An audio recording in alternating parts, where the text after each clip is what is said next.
Hello and welcome back to the Nasty Metal Production channel here at YouTube, and welcome to another Friday review.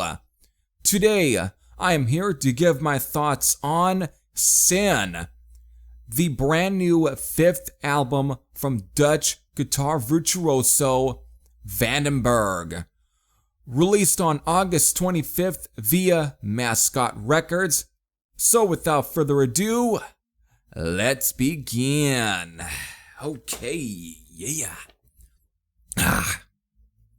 Now, before I get into giving my thoughts on Sin, you know what I have to do.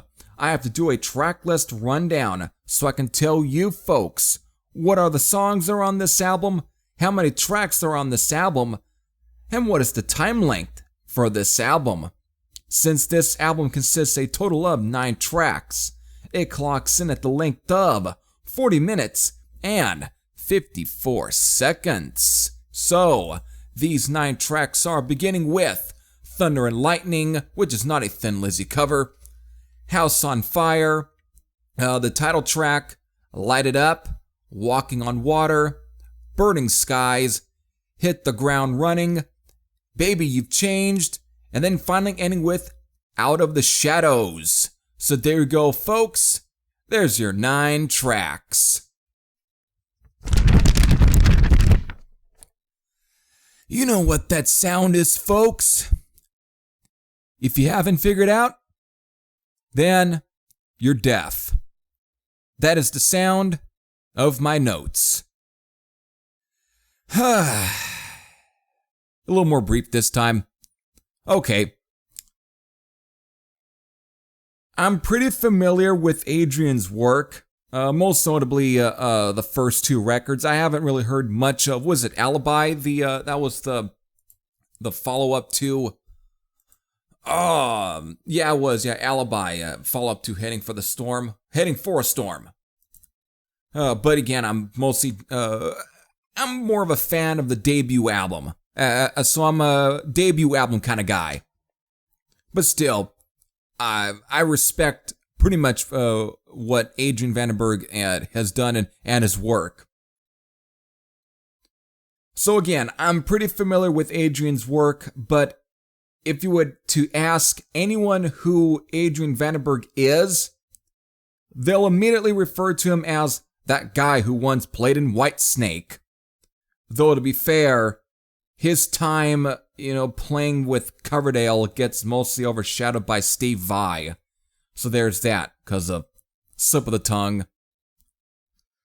But after years of sorta being left under the radar during the majority of the 2010s, I know we had Moon Kings and that, but still, it kind of felt very under the radar. Maybe that's just personally me, because I wasn't too much paying attention. I was focused on listening to other bands and so on, So, but Vandenberg returned in 2020 with a bang.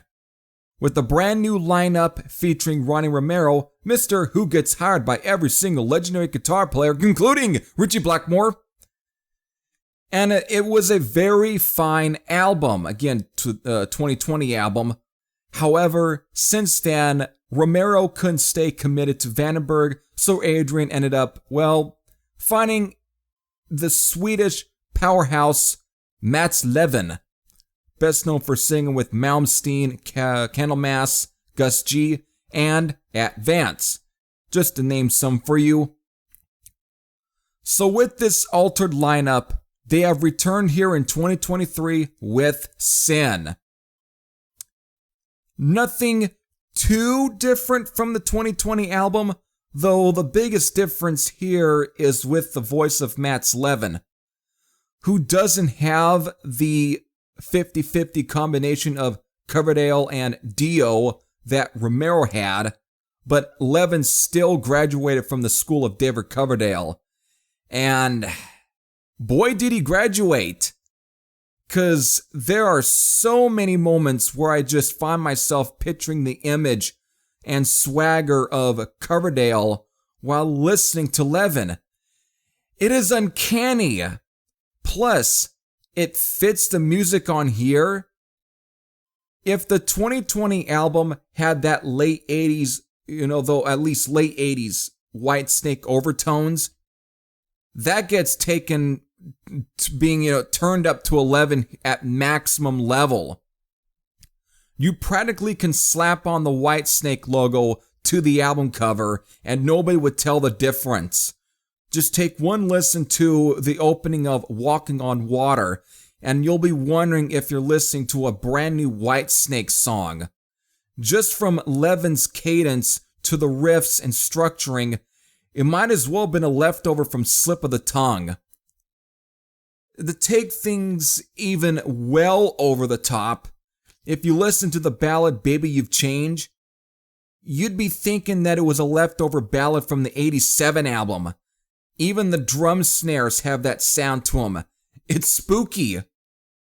Now, if I were to compare this to the 2020 album, I probably would say that I kind of prefer that album over this one, because I sort of find Romero's voice to be a bit more exciting to me and isn't so heavy on the Coverdale comparisons, which, to tell you, I like Coverdale as a singer. I've covered plenty of Whitesnake albums as part of the Album of the Week series, though again, it's mostly the really early stuff.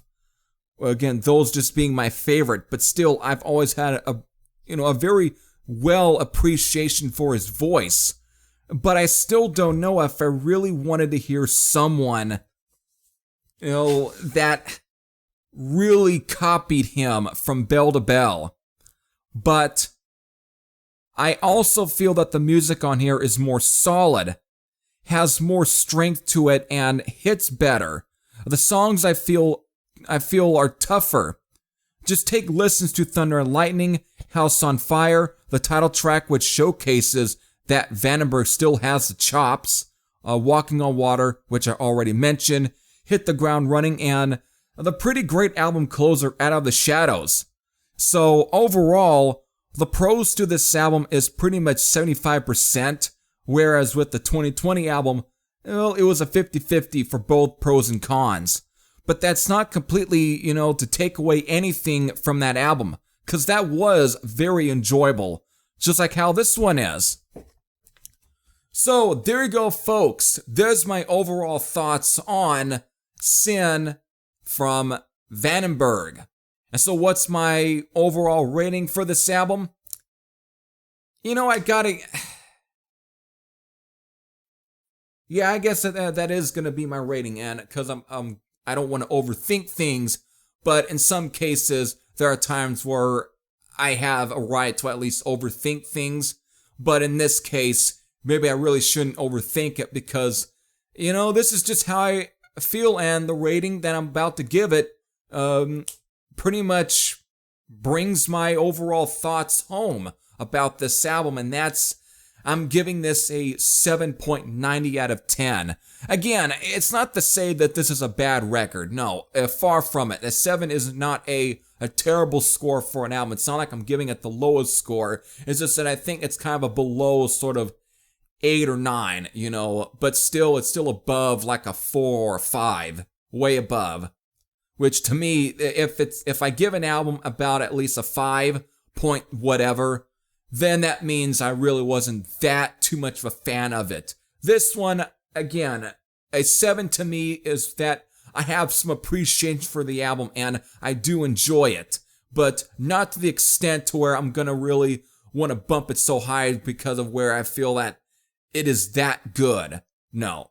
Again, that's not to really say that this is a bad record to begin with. This is a really good album though, to be honest. It's just that I don't think it's that good. So, again, that's just personally me. That's how I came out of this album. Still, there's a lot of that I can appreciate here, but at the same time, that like I pointed out, 75% good, but 25%, decent. That just to kind of, if that makes sense, if that makes sense for you. Okay, but still, I do like this album, and if you like this album, and if you have any thoughts, whether they are positive or negative, you can leave your thoughts in the comments section below. But if you haven't checked this album out, and again, you're a fan of at least Vandenberg's guitar playing and writing, and you like the thought that this is going to sound like a long-lost Whitesnake album, especially late 80s period, then you're obviously going to enjoy this one. And again, if you felt like you were robbed that Adrian Vandenberg didn't get to do a whole lot with Whitesnake, then you're definitely going to love this album. So there you go. So with all that said, this is Heavy Thrasher saying I'm out, and I'll see you all later. Take care, everyone. And I'll leave a link to the Bandcamp page so you can at least listen to the album. But I know you'll be able to at least find a physical copy if you're willing to pay at least $20 or $25. Take care.